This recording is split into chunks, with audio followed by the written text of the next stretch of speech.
Hey guys, Lucas's Games. Today's a bit of a different video because today I am talking about video game addiction lawsuits.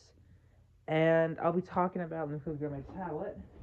I want to be talking about why I think the reasons, some of the arguments that are being made against why it isn't the parents' fault and it is the video game company's fault.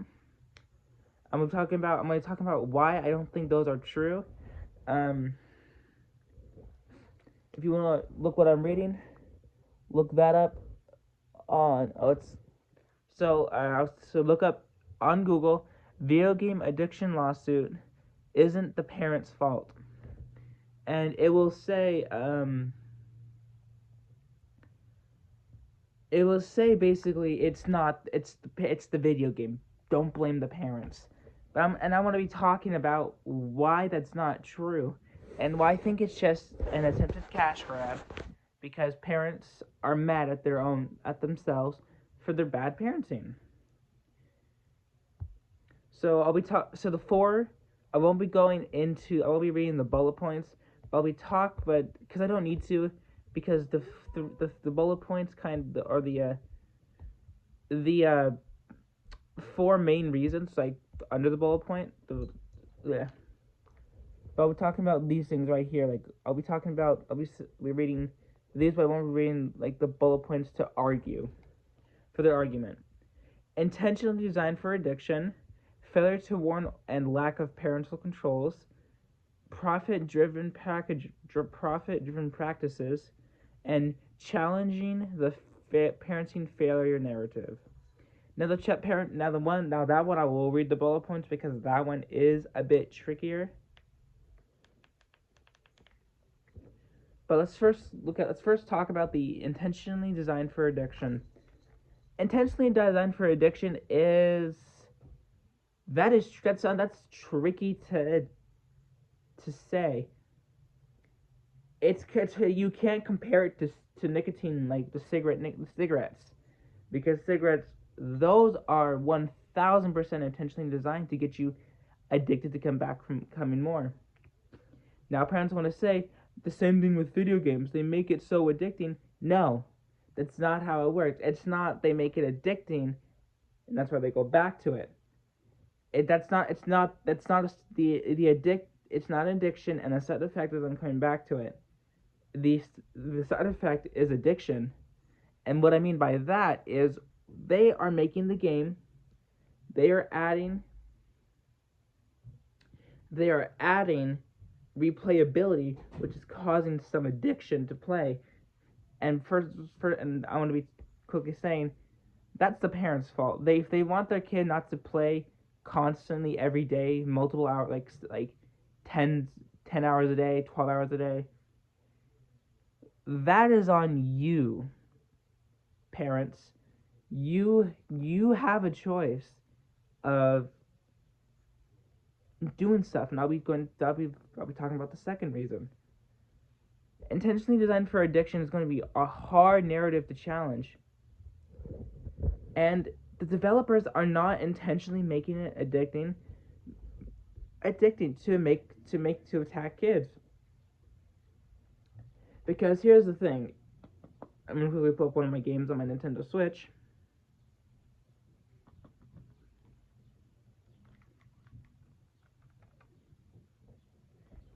The original Super Mario Bros. Game. You can get this this is the Nintendo Switch version, where you pay for online. And yeah, that you can say that is addiction right there. You can say oh, that's causing addiction. Or it has a bunch of replayability, which is causing addiction. Which that is the point of a video game, to have replayability. Or only a small people will play it. Only the big YouTubers will play it. Give the reviews and say, don't play this game. There's barely any replayability. It's not gonna last long, and the game won't. So they have to add, but then they can't add too much replayability because it just becomes overwhelming, makes the game unfun. They can't add too little, like I said before, because it makes the game unfun. The video games have found the right balance of replayability having enough replayability where it's not going to be overly too much chaos or too little too little. And that's the thing. That's what it is. It's not addiction with a side with it's not designed for addiction with a side with the side effect of replayability. It's it is it is replayability with a side effect of addiction, and I'll be getting into that for reason number two. Arguing reason number two: failure to warn and lack of parental controls. If I can go to my computer and set up within 5 minutes, that is nothing to argue. I can go up.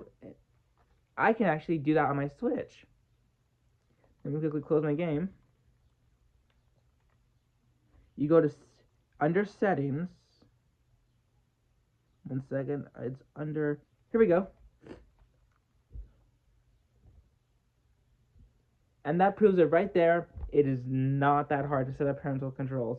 It will take 5 minutes of your time, of the parent's time, to set up parental controls on the PC, on the Switch, on the Xbox, on the PlayStation, on the phone, on the tablet.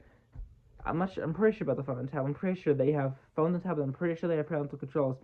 I think it just takes a little bit more adjusting. But PCs have parental controls. The video games shouldn't, because why? The console already has parental controls that you can enable, and that's something I would like them to argue. Why should the game itself have parental controls when you can set up parental controls on a game, install time limits, and add time limits to your kid's account, to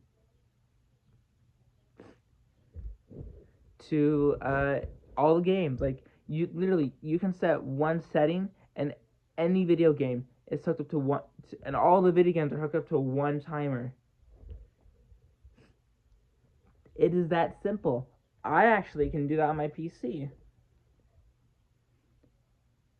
And now that's that. Now, and the failure to warn. Video games are going to be are going to be fun to play. Kids will come back to it. That don't argue that. That's just stupid. That's not a good argument. Profit-driven practices. Yeah, they need to make money. Now I can see this a bit more with cosmetics. I think Fortnite is very guilty of it, because Fortnite kind of some skins give advantages, and they release them in the item shop quite often, so they make the kids want to get the skins, or they. I think that could be it. I think maybe there should be a restriction on customizable skins. But at the same time, that's how some games work. I want to bring Call of Duty into this. Call of Duty has Battle Pass, and that has skins, that has custom weapons, custom skins. And I think that's cool, but you don't really need them. You can say no to the cosmetics. And now to address, people want to say, well, you brought up Call of Duty Black Ops 6. That's play to win with gobblegums. No, it's not. It does not give you a PvP advantage. A play to win is a PvP advantage. Black Ops, if you say, yeah, well, Zombies is pay to win, kind of. It is more skilled based. A lot of games will add like the gobblegum system. Like the Black Ops 6, you can buy like the Ultra Gobblegums. You can buy I think it's a 33 pack for $20. And that's that. That you can say that's pay to win, but you can unlock those. I've actually earned or you can earn those. I've earned a lot of Ultra Gobblegums. I think in total I've earned 14 near-death experiences, 8, and this is not including the I did buy the Gobblegum pack, but I bought one pack. but this is me not including that. I've earned several ultra gobble gums, and I've earned like yeah, I get mostly common or the blues or yellows and purples. I don't get the ultras that much. That's because they're rare, and yeah. So profit-driven practices is kind of hard to argue because that is what McDonald's is. That's what they're, a profit-driven business. And now challenging the parenting failure narrative. Now this one is going to be a bit challenging, but it was a bit challenging for me to how to argue this at first, and then I looked at stuff around my room, and I'm like, oh, this is easy. This is actually probably the easiest narrative to fight. So, under the challenging the parenting failure narrative, some legal representatives argue that parents often blame themselves for their child's addiction, while the true issue lies with the addictive design of the games. Again, it's not the games purposely being made addictive, the side effect of replayability. It's it's they purposely make it replayable, but the side effect is addiction. And I'm going to quickly argue there's ways to avoid addiction. Avoid your kids becoming addicted. These lawsuits aim to hold companies accountable for creating and marketing products that exploit the vulnerabilities of young people, leading to addiction. Now let's break this one down.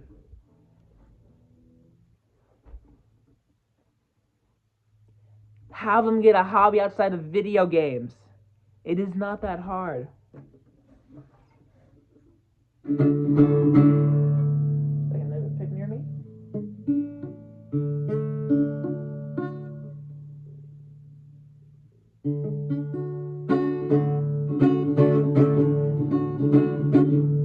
Yeah, just have them make them pick up an instrument. Make them pick up an instrument that they like, that they would like to play. Make them pick up a hobby like Thomas and Friends, like the Thomas and Friends toys, or Nerf, or Dart Blasters, or painting, coloring. Uh, what else? There's a bunch of stuff you can do. There's a bunch of stuff you can, sewing.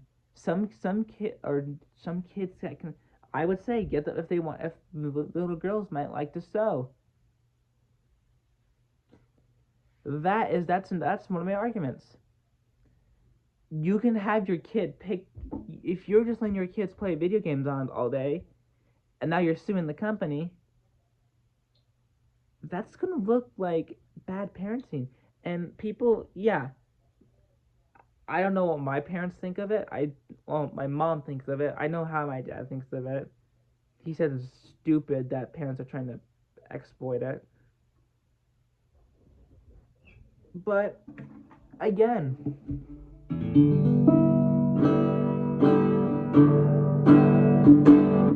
have them pick up a hobby outside of video games, because that will get them off the computer and it'll get them to learn.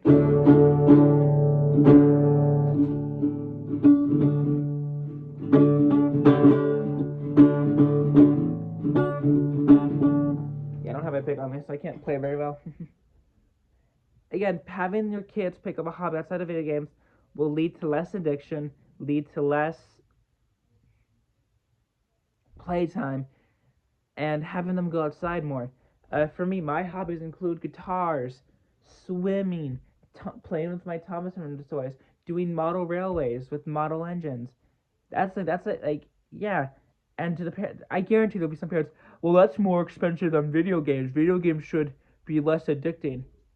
Video game, okay. If your kid's spending $4,000 a year on video games, because some parents are letting their kids do that. I actually know a kid whose parents let them who spent $6,000 in 1 year on video games, and I know they're participating in the lawsuit. And that's the thing. If you're letting your kids spend that much money a year, that is on you. You can tell them no. That's, oh my god, telling my kid no? How dare you suggest that? Some parents will refuse to tell their kids no. Going into model railway, like the Bachmann HO scale, yes, it's expensive. An engine's 100 is about one of the some engines are either 130 or $280. But here's the thing: they can last a lifetime if taken care of. They can last for a lifetime. It doesn't matter. That's how stuff works. The video games addiction is not the game company's fault. Now, yes, they are to blame. They should have better. They should have less. Maybe they should have less cosmetic stuff, or or like things that make it tempting for kids to buy. But in the reality, it all falls on the parent's shoulder. Companies are not making their games addictive on purpose. Because if they made them addictive, if a kid never played the game, how would a game like these Super Original Mario Bros. Would little kids want to go to and buy? Not because it's addicting, because there's a lot of replayability. And that's my arguments. And in conclusion, it is the parents' fault. Saying all these things are just them trying to avoid blame. Hi, Kiki. Letting your kids sit on their butt all day and play video games, that is your fault.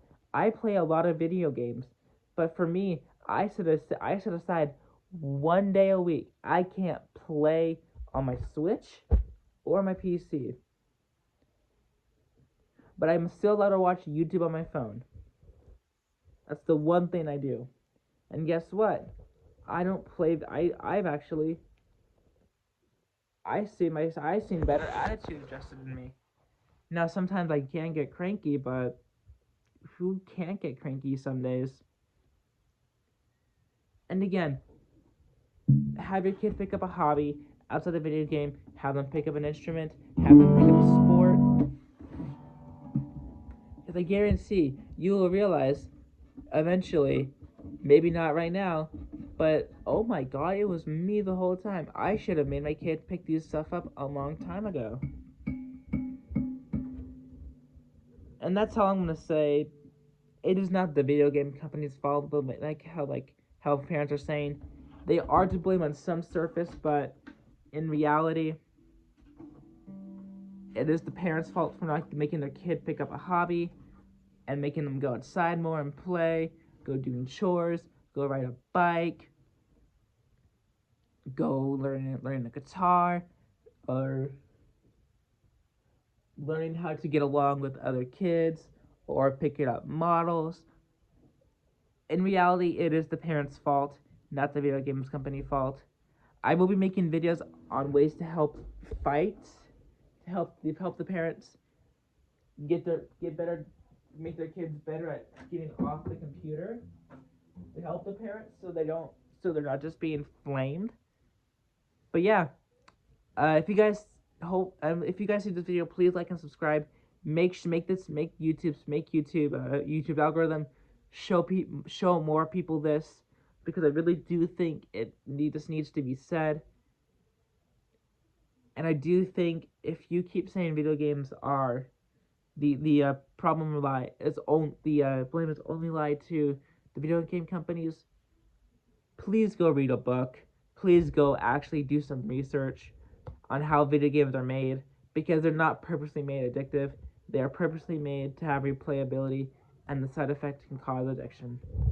So I will be making videos on how you parents can actually help fight the addiction. And keep in mind, this will rely on you, not the video games. Alright, that's it. Have a good day. See you guys next time. Peace out.